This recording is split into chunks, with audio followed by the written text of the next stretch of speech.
To smart cooking Tamil. இன்றைக்கி நம்ம பார்க்க போகிற ரெசிபி என்னென்னா, உங்கள் எல்லாருக்குமே ரொம்ப தெரிஞ்ச ரெசிபி, ரொம்ப பிடித்த ரெசிபி, ரெகுலராக பண்ணக்கூடிய ஒரு அருமையான ஒரு சக்கரை பொங்கல்.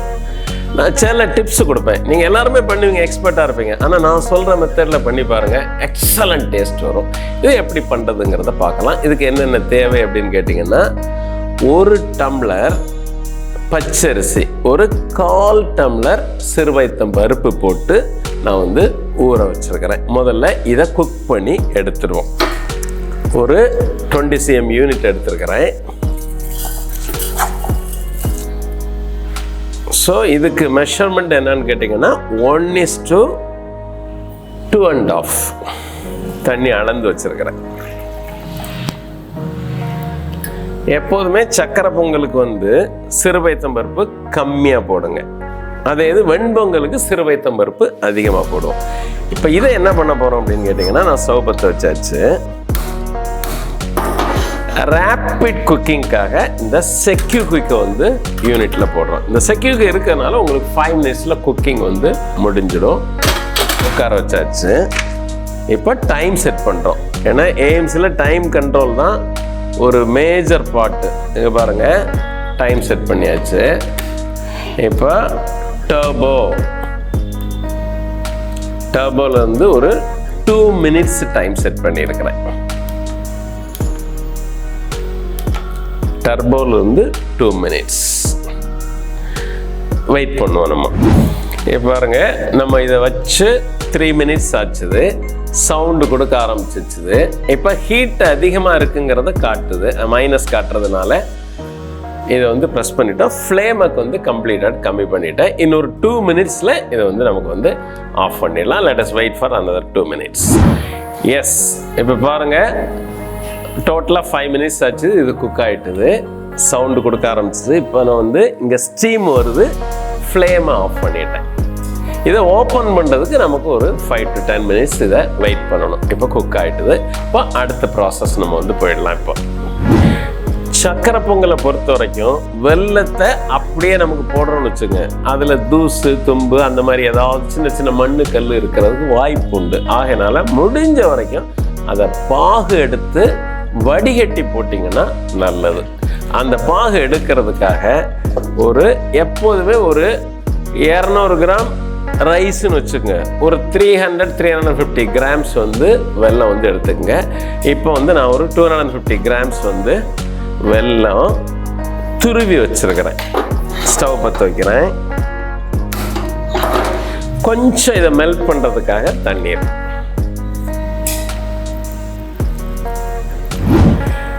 இதை ஸ்டவ் ஆஃப் பண்ணி 5 minutes ஆச்சுது. இப்போ நம்ம ஓப்பன் பண்ணி பார்க்குறோம். செமையாக இருக்குது. கிளறி பார்க்கலாம். எப்படி ஃபர்ஸ்ட் கிளாஸாக குக் ஆகிருக்குது பாருங்க.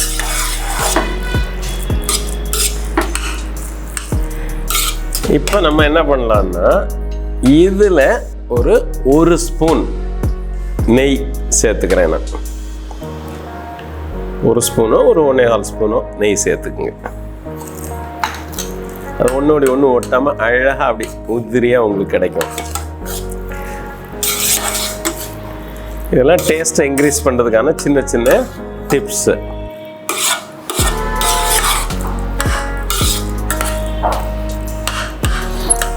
ஸ்டவ் பற்ற வச்சுக்கிறேன்.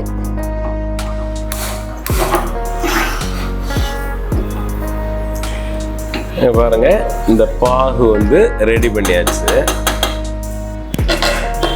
ரெடி பண்ண பாகை அப்படியே ஃபில்டர் பண்ணுறோம்.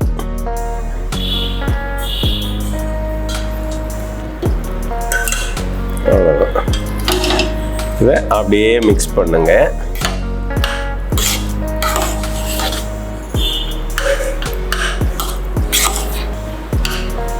கொஞ்ச நேரம் லோ ஃப்ளேமில் வச்சு இதை குக் பண்ணுவோம்.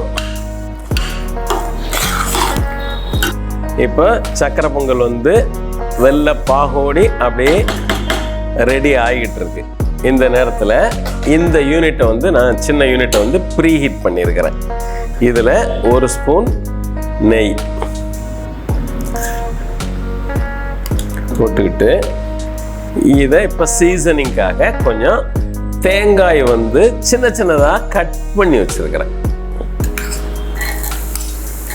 இது நார்மலாக இந்த பருப்பு பாயாசம் இதுக்கெல்லாம் போடுவாங்க. இதை சக்கரை பொங்கலுக்கு போடும்போது ஒரு டிஃப்ரெண்டான ஒரு டேஸ்ட் வந்து கிடைக்கும் உங்களுக்கு.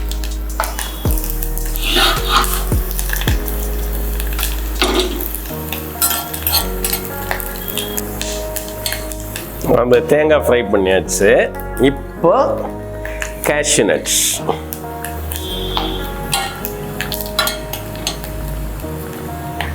இதில் ஒரு 2-3 ஏலக்காய் அப்படியே முழுசா போடுங்க, தட்டி போட வேண்டியதில்லை.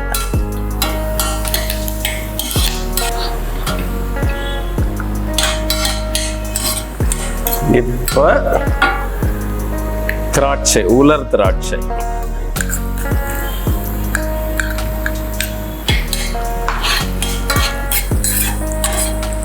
இதை அப்படியே இதில் டிரான்ஸ்ஃபர் பண்ணிடுறோம்.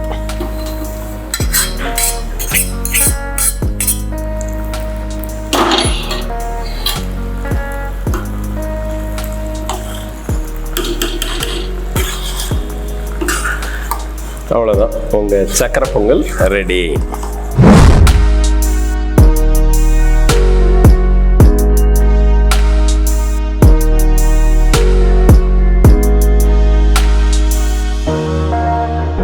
ஸோ இன்னைக்கு ஒரு அருமையான ஒரு சக்கரை பொங்கல்.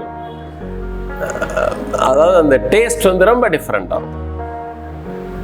எவ்வளோ சிம்பிளாக பண்ணுறதுங்கிறத பார்த்தோம். இதே மாதிரி ஒரு சக்கரை பொங்கல் நீங்களும் உங்கள் வீட்டில் ட்ரை பண்ணி பார்த்துட்டு அதனுடைய ரிசல்ட் எப்படி இருக்குங்கிறத கமெண்ட்ஸில் கொடுங்க. இன்னும் ஒரு ரெசிபியோடு மறுபடியும் நான் உங்களை சந்திக்கிறேன். நன்றி, வணக்கம்.